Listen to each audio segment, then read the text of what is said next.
పశ్చిమ గోదావరి జిల్లా నరసాపురంలో భారీగా నగదు పట్టుబడింది.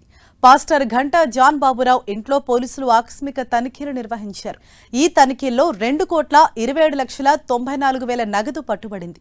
పట్టుబడిన నగదుపై పాస్టర్ కుటుంబ సభ్యులను ప్రశ్నించగా పొంతనలేని సమాధానాలు చెప్పారు.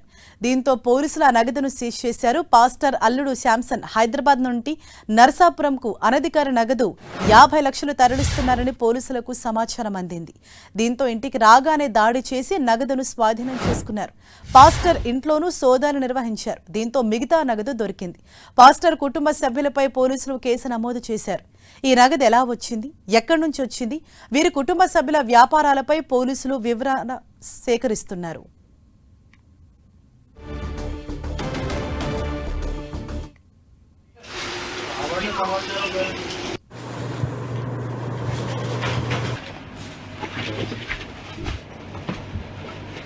నేను అడగాలి ఇంకా